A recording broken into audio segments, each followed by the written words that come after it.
9। अगले दिन सुबह रमा चाय पीने जब गुलाबों के कमरे की तरफ जाती है, उसे देखकर पार्वती टोकती है। तू क्यों चाय लेकर जा रही है? वो खुद नहीं आ सकती है क्या? सूरज सर पर चढ़ आया, लेकिन मेम साहब अभी सोकर ही नहीं उठी। नखरे तो ऐसे हैं जैसे पता नहीं किस ऊंचे खानदान से है। चाय देकर बोलना उससे कि मैंने बुलाया है। रमा गुलाबों के कमरे का दरवाजा खटखटाती है, लेकिन दरवाजा तो खुला रहता है।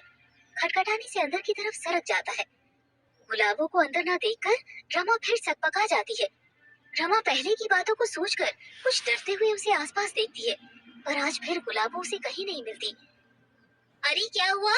सो रही है क्या अब तक वो? पीछे से पार्वती के पूछने पर रमा पलट कर देखती है। दरवाजा तो खुला है माँ जी, पर गुलाबो अंदर कहीं नहीं दिखाई दे रही। रमा पार्वती की बात का उत्तर देती है। अंदर नहीं है मतलब? कहाँ गई सुबह सुबह? चारों तरफ देख लिया पर कहीं नहीं है, रमा बोली। अरे आसपास अच्छे से देख, यही कहीं होगी। रमा नीचे सब जगह से ढूंढती है, पर गुलाबो कहीं नहीं मिलती। अचानक उसे छत की याद आती है। वो ऊपर मुंह कर देखने लगती है। उसे इस तरह ऊपर देखते हुए पार्वती तंज कसते हुए बोलने लगती है। आसमान की तरफ क्या ताके है? धरती पर ढूंढ। शायद छत पर होगी माँ जी, रमा पार्वती से बोली। हाँ तो देख जरा छत पर इतनी सुबह वहाँ क्या करने गई होगी? पार्वती के कहने पर रमा डरते डरते ऊपर जाती है। उसे वो पहली वाली घटना याद आती है। उसके हाथ पांव फूलने लगते हैं, पर नीचे से माँ जी उसे देखती रहती है, इसीलिए वो चुपचाप सीढ़ियों से ऊपर जाकर देखती है। सामने फिर वही नजारा। गुलाबो दूसरी दिशा में मुंह किए हुए उखड़ो बैठी रहती है। अब तो रमा के हाथ कांपने लगते हैं। हाथ कांपने से चाय के कप प्लेट भी थिरकने लगते हैं। उसकी हिम्मत नहीं पड़ती कि गुलाबो से कुछ कहे। नीचे से पार्वती फिर आवाज लगाती है। उसके बार बार पूछने पर रमा डरते हुए गुलाबो से बोली, गुलाबो, लो चाय पी लो, और माँ जी नीचे बुला रही है तुमको। उसकी बात सुनकर गुलाबो फटाक से पीछे पलटती है और हंसते हुए चाय का कप ले लेती है। उसका आज ये बदला हुआ रूप देखकर रमा एकदम भौचक्की रह जाती है। उसे गुलाबो से इस मृदु व्यवहार की आशा नहीं थी। उसे लगा था कि गुलाबो उस दिन की तरह अजीब बर्ताव करेगी, लेकिन आज तो गुलाबो हंसते हुए उससे मिली।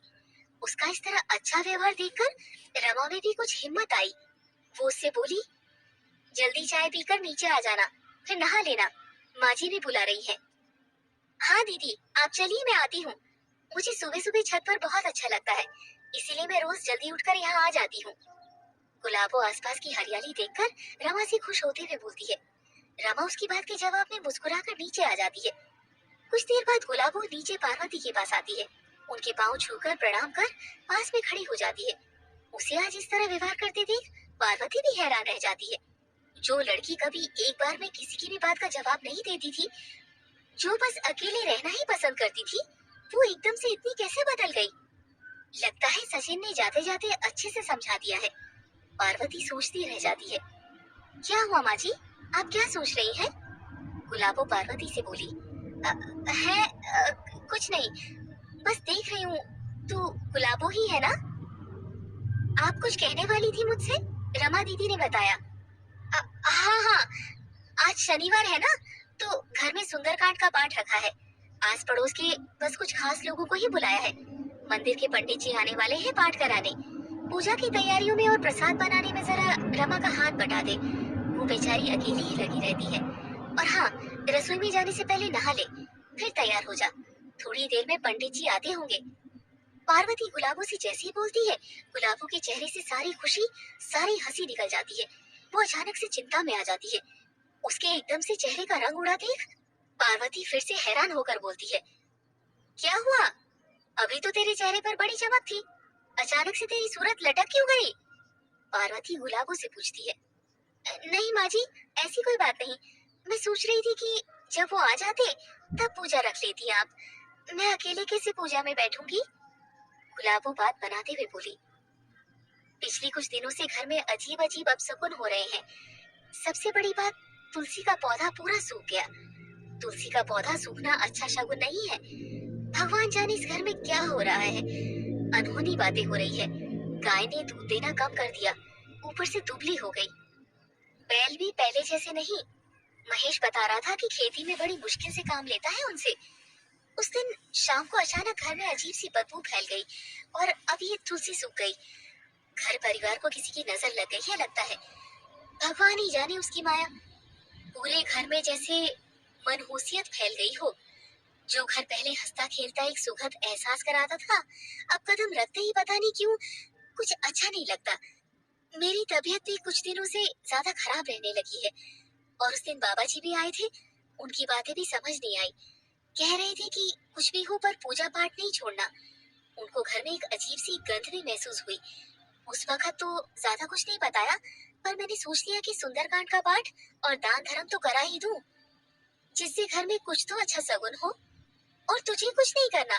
पूजा में तो महेश और रमा बैठेंगे और सचिन जब आएगा तब फिर से पूजा रखवा लेंगे। तब तुम दोनों बैठ जाना। तू बस जितना कहा है उतना कर। जा जल्दी से नहा ले। और हाँ, मैं तो भूल गई, नहाकर पहले रमा के साथ बाजार चली जाना। महेश किसी जरूरी काम से दूसरे गांव निकल गया सुबह जल्दी, तो बाजार जाकर कुछ जरूरी पूजा का सामान ले आना।